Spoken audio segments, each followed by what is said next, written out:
You're not gonna tell me without context that this image just does not shock you, because I know for a fact a type of title I'm gonna use for this video. I'm probably gonna use, because I'm gonna go along with just the twist, the actual shock of this episode. I think I'll probably title this video Ainz finally meets his match, or something like that. Because honestly, for anime onlys that have no idea what's gonna happen, and they didn't pick up on some key little signals that something was very off about Ainz, will be absolutely shocked with this episode, seeing Ainz somewhat have a really crazy fight with an individual that obviously isn't necessarily like a regular NPC or a person that's just in the world. It might actually be a player character. So it's quite the episode. And I think, though, I need to dive into some details that kind of gave away Pandora's actor's overall role as Ainz within this episode, because there was a lot of signs for it. And let's just get right into it. So, one of the big things, if you look very closely on Ainz's design, like throughout this episode, you'll notice he does not have the iconic red orb on his chest. He usually literally has a glowing red orb, and here, I'll show it right quick on screen here. He literally always has like this red orb. In any of his images, you can see, animation art, fan art, etc. He always has a red orb literally right there under his rib cage. But for the actual anime, for this episode, you don't see that red orb in Ainz's chest whatsoever, which is a huge indication that it is Pandora's actor, because that red orb is a world-class item, and it obviously was not given to Pandora's actor in this given moment. But obviously, that is something that's very subtle, and something that could easily be missed. There is one brief exchange that happens early on in the episode that I think definitely gives it away, that also needs to be discussed. So, there is a scene here, actually, I'm going to skip ahead a little bit, where you see basically, this man arriving and all that, and you see, like, Albedo's going to be chasing him down. But before this happens, you have Albedo and Ainz, or Pandora's actor. They have a brief conversation. They start talking with each other, and Albedo here speaks very rudely to Ainz, which anyone that's obviously made it this far into the Overlord series, even as an anime only, knows for a fact any of the NPCs a part of Nazarick, even remotely speaking to Ainz in a rude manner, is just something unseen. It's like, whoa, what's going on there? So when Albedo kind of addresses Ainz in a very informal manner, and doesn't say like, your majesty, or hi Ainz-sama, or anything like that, it's just like, what's going on there? There's something very weird with that overall discussion that Albedo had with what we assumed at the beginning of the episode was Ainz, but, once again, you find out it's Pandora's actor. So it's just, there's a lot of little things that hint at that, and as someone that read this part of the light novel a while ago, and I have obviously forgotten key details of certain things here and there, I remember reading this and actually not picking up on that little detail, or those little details, because when you're reading a light novel, obviously there is a lot more, I guess, explanations, a little bit more detail to some things, but because you don't have a visual representation, like you don't have the imagery in front of you, you can easily miss a few things, even the voices as well, because obviously Albedo's very tone of speaking to Pandora's actor at the beginning of the episode, which we thought was Ainz, is very different than how she would, speak to Ainz. So just everything, these little things with the anime definitely made it a lot easier to kind of catch in. They were like, tune into the fact that it was Pandora's actor than anyone else. But at the same time, if you're reading the light novel, yes, there's more details, but this is where it becomes a lot harder to understand the twist, or even see the twist coming until it actually happens. And when I read it in the light novel, I remember being absolutely shocked, because I was like, whoa, like really? Like really? Is Pandora's actor? I'm serious. I was actually shocked about it. And there is a scene in particular that obviously does need to be discussed. I think it needs to be this whole scene with Ainz and how he is kneeling on the ground. I think that this is going to be a huge scene that people are going to discuss with this episode, and I obviously want to talk about this first because I think it's very important.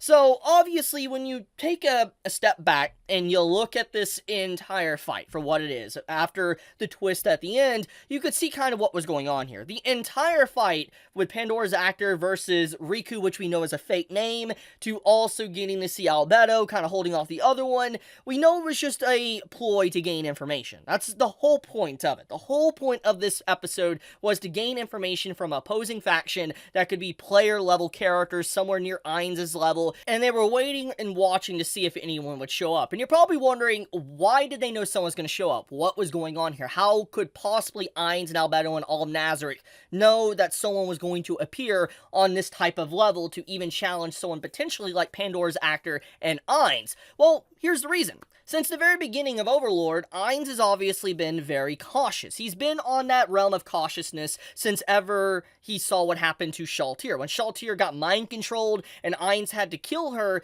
it basically proved that there was someone out there with world-class items, someone that was able to challenge even some of the NPCs of Nazarick. And so ever since then, he's been very cautious. He's had certain NPCs of Nazarick carry world-class items to protect themselves from mind control, different elements like that. And so he knows that there's people around, at least in this area, that can definitely do some harm to Nazarick. So if there's any time for these individuals to strike and attack, for instance, Ainz and his group, would be at the point where they're about to completely wipe out the kingdom. And that's kind of why when you look at the situation in this episode where Ainz is surrounded by Death Knights and he only has Albedo there, it was probably the best opportunity for anyone of a higher level, like a player character, to strike because there wasn't a lot of NPCs around. And so it was that point in time, the perfect opportunity to actually strike. And even though this person, individual Riku, that might have known it was a trap, the reason why he put up the barrier was to block Ainz from being able to come in, or anyone to come in, not Ainz, but anyone to come in, which means Ainz wouldn't be receiving any reinforcements, and he'd be able to finish the job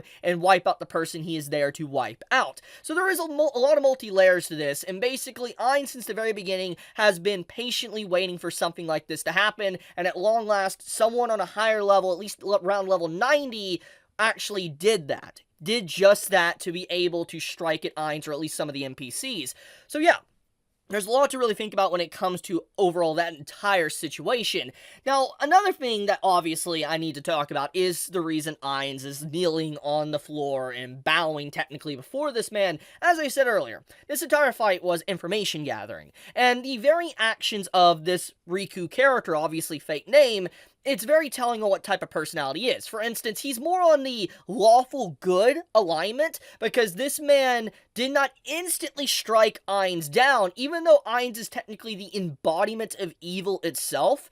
It really shows, though, that this man wasn't instantly going to kill Ainz, because he was wanting to talk to him why he's doing these things, gain information as well. And on top of that, we know as well, since it's Pandora's actor was trying any way he possibly could to gain information out of this person, even if it meant demeaning himself in the image of Ainz Ooal Gown. It's a very big detail, honestly, but I think even Ainz himself would probably do this. I don't think he'd probably do it to a very, very low-level individual, but I do think that Ainz in general would definitely even do what Pandora's actor did in this episode to gather any form of information to be able to strike at a player that probably is going to do him wrong, or gain information for a battle. Because one of the big things I think about Ainz as a character, and correct me if I'm wrong, light novel readers or even anime onlys, but I believe a long time ago, Ainz stated that when he used to do duels with players, I think this was cut from the anime, by the way, I think it was only in the light novel, but Ainz used to purposely lose the first duel and not show his entire arsenal, his magic, etc., and purposely lose the first fight in a duel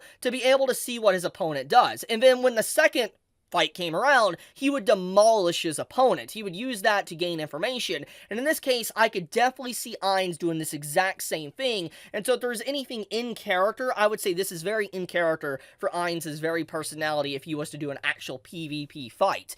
So, let's talk about some little details that obviously can be missed throughout this episode with this fight, etc. We gotta talk about how, at the beginning of this fight, when, you have, like, detect life and all that, being able to detect, you know, this, platinum armor-looking guy's, you know, aura, his health, etc., his MP, he realized that this man was controlling these different armor, etc., and he realized there wasn't really a person inside of that armor, it was being remotely controlled. He came to this conclusion very quickly, and some of the details that were cut from this episode, because once again, they can't throw in everything, the anime's not perfect, is that Ainz, or at least Pandora's actor, was under the impression that maybe this person was a golem, or a clayman, or something like that, some form of golem, and maybe he was one of those type of races, not maybe being remotely controlled, but literally just a golem, a part of those type of species. But kind of find out, obviously it wasn't. We find out at the end, it was a dragon controlling the armor, but, there's a lot of little details that are obviously missed throughout this episode. Like, I mean, there's stuff earlier on with this discussion, which I'll talk about in a second, but I think that with the knockback staff is very interesting. It shows a little bit more of the PvP tactics of a spellcaster,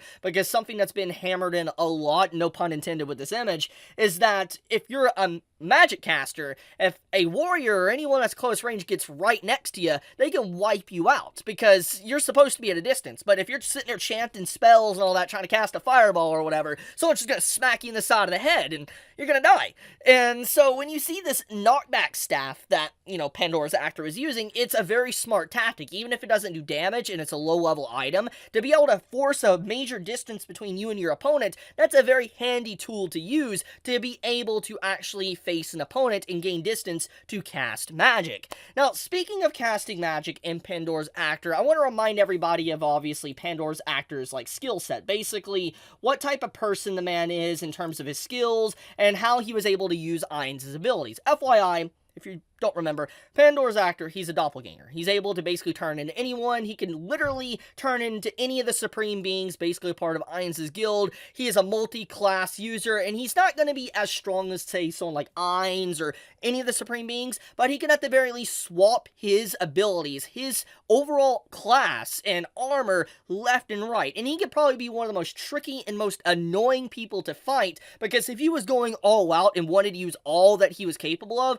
he would be absolutely scary. Imagine him swapping to Ainz, and then instantly swapping to someone that's a tank role, and then swapping to a rogue to kind of go in for a backstab, swapping back to a magic caster. That'd be scary. Legitimately, it would be scary seeing something like that from Pandora's actor. So there is a lot to his arsenal that obviously hasn't been showcased, and it's clear that he wasn't going all in even in this fight against, you know, this platinum armor, but still, it is very interesting to see someone at least approaching the level of Nazarick, to be even able to challenge some of the higher level NPCs like this and not instantly die in one shot. Pretty crazy, honestly. It's legitimately a crazy episode. So, let's talk about this earlier stuff. So this stuff right here, I think, is very quick to get through, but there's a lot of details that were obviously cut. This guy was obviously broken out of prison, and he was brought here to be able to be saved, thanks to, you know, the people here working, trying to get the 8 fingers out, and, you know, save their lives. Only 1,000 of them were able to get out. Basically, to kind of explain this, Ainz and his entire group decided that if they wanted to live, they had to choose 1,000 people to be able to leave and go through a gate, go to their new home, etc.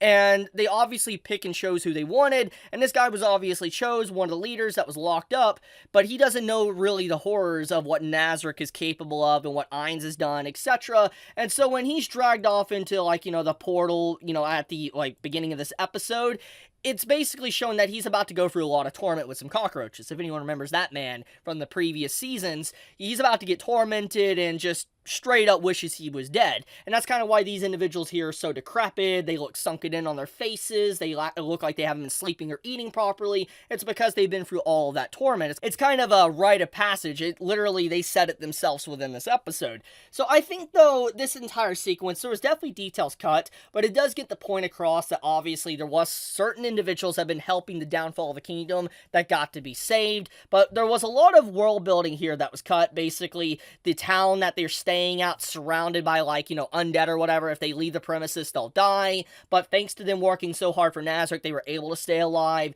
different things like that. But yeah, it's a really good episode. Like, legitimately, this is a good episode. If there's one last detail that obviously does need to be discussed, it's this armor right quick. This armor right here that this man is using, this reddish armor. I'm going to try to find the image of it, a perfect image here. But basically, yeah, when he's fighting, he's obviously not weak, but Albedo describes him as tofu, which basically means, yes, he's squishy. If she was to go all in on this man, he would die. And a detail that was cut, obviously, was that when Ainz first saw this armor, like, a few episodes ago, he told all the, you know, the people of Nazarick, like, this is a piece of equipment that was given to players. And basically the equipment status of it is around, like, a level 70 or 80 or whatever, and some models can be a little bit different depending on the, you know, rarity of it, but it was around, like, a level 80 armor set, and it had a select amount of abilities, etc. It's pretty powerful, but overall, it isn't the strongest. It can easily be destroyed by a higher level, etc. People fully geared and kitted out, ready to go against the individual. But it was a good starter set for people. And so when Ainz first saw this, it also keyed him in. Now, obviously, there have been players around that gave this man that armor, and he wanted to know where he got this said armor. So there's interesting things to really think about when it comes to this episode, especially with these details, and that there is a lot of gear and stuff from players that isn't Ainz that's also in this world. So I think that's about it. All I needed to cover when it comes to this episode of Overlord. If you enjoyed this video and I brought you any form of new information or entertainment, do drop me a like. It does help me out a lot, and I always, greatly appreciate it. It does help me and allows this channel to grow and allows more of my videos to show up in people's feeds. But with that, be safe, stay healthy, Chibi out.